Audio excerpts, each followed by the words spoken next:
Hey guys, welcome back to the channel. We are headed up I-39 straight up the middle of Wisconsin to Plover and the Kwik Charge station there.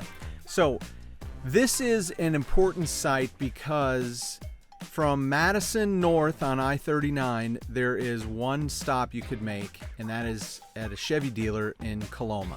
So Madison to Plover, you've got a Chevy dealer in between. So this is a great place to charge as you get north, and hopefully as we get going here, NEVI picks up and gets spots in Oxford and in Portage going. So right off the highway here, and we're gonna have to wind a little bit because it is the Kwik Charge station is on the back side of the property, kind of through the truck area. Navigate, and we can see it there on the left. And we are gonna back in, so let's get charging. Hey, welcome to Plover, Wisconsin. This is one of the latest Kwik Charge stations that is open in the state. Start up the app. Countdown has begun. So I looked before, and there's three of the 4 stalls are in use, so this is a busy day here in Plover. Number 4 and CCS1 connect. There we go. 52 cents per kilowatt hour here, and we are off and at 'em. We are coming in with 29%, and we need to get probably to 80%. So let me set that to 80 before we get going. Go to 85 just in case. All right, we're going. Okay, so charging away. So we were 29%, going up to 80, 85. Yeah, this is the first time I've stopped here in Plover. And it is way back here in the trucking area.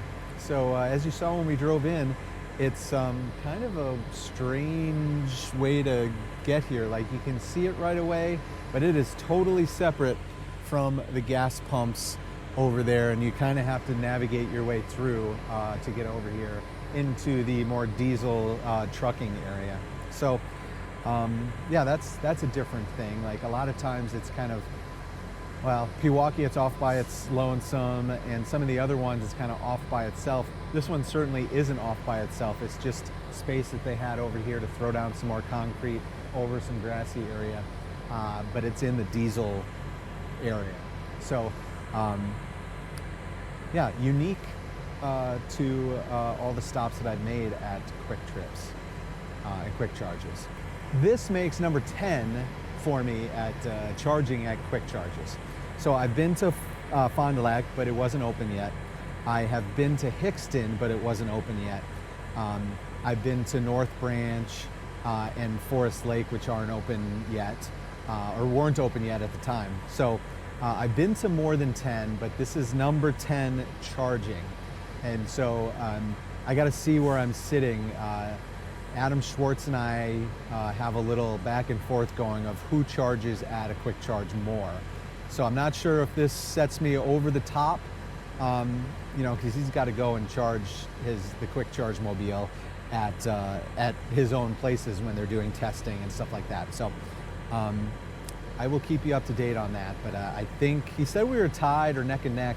But I'm not sure if that was for like overall sessions or locations or what it was. So more to come on that. But hey, let's take a look around.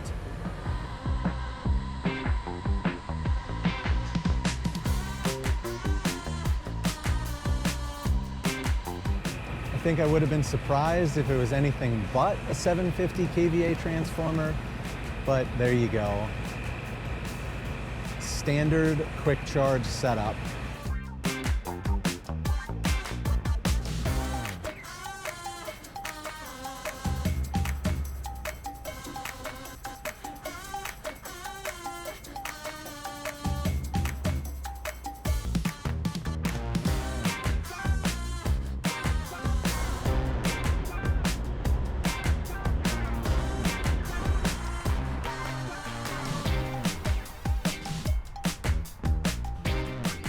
So I think these machines will be wrapped more fully. Everything was kind of installed over the winter, and it was not the right temperature for them to wrap them. So all the machinery is basically the same, right, at any Kwik Trip, Kwik Charge that you're going to go to. And all of the setups are basically the same as well. So other places that I've been to, I know I've shown that I've had to drag the cable all the way across. Well, with the way that cars were sitting here, I was like, well, the two outside stalls are in use, so I had to use one of the two inside ones, and then that one is the accessibility design stall. I don't know that it's much different. It's just designated because they've got, I think part of NEVI was they had to designate an accessible stall. I was like, well, okay, then I'm gonna back in, and this is actually a very easy, for the front port location, backing in and using this back machine is actually pretty easy. So if you're, going to a Kwik Charge for the first time, that's how I would do it. If, in an ideal world, backing it in.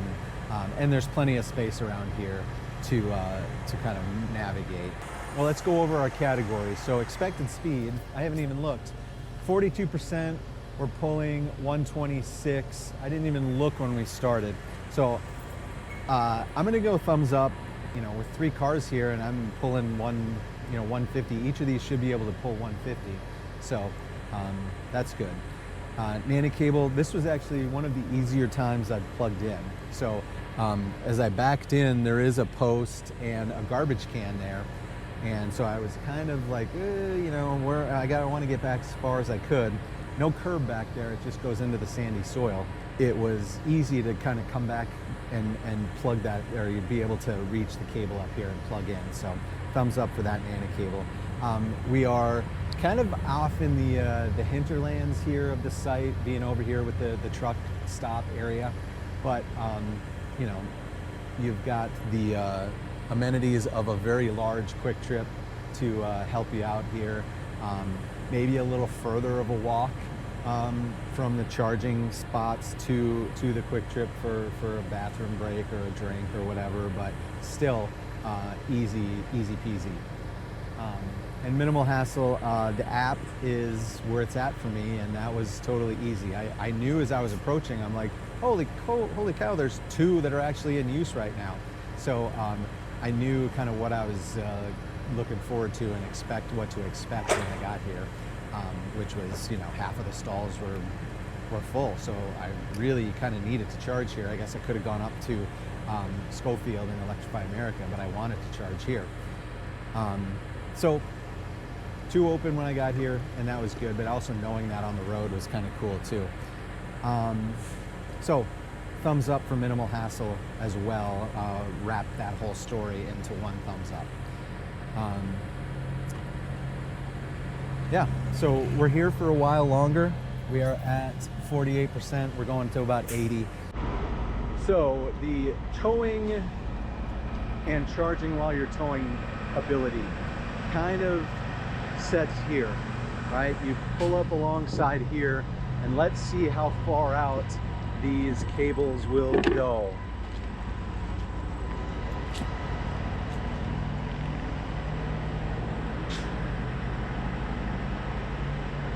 So I'm gonna step it off because I don't have 1, 2, 3.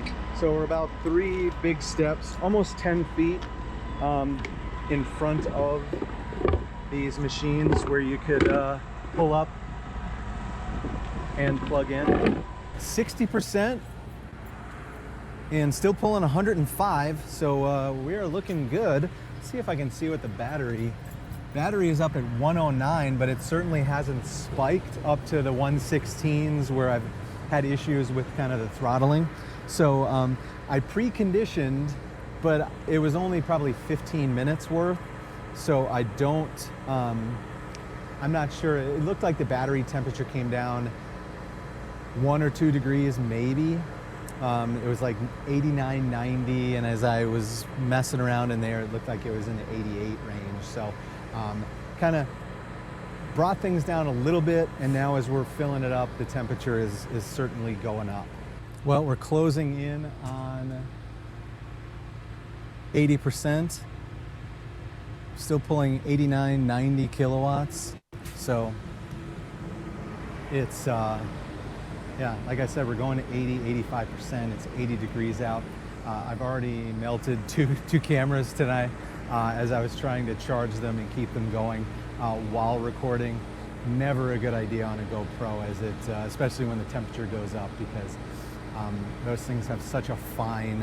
I'm not sure. I think this is one of their newer Mission 1 cameras. I'm wondering if this one will have a better performance cycle in the heat, because I've had cameras turn off on me in the car, out here now twice. So yeah, the heat is definitely something that's kind of hard to deal with sometimes with GoPros if you're trying to do long recordings. So, but anyway, 79%, still pulling about 90 kilowatts. So this has been a great stop, and allowed us to now kind of go up to Wausau and then back down to Madison with a couple of bird stops for my wife in between. Okay, so 81%, pull out the app, charging for, 28 minutes, swipe here to stop, and there we go. All right, we will see you at the next charge.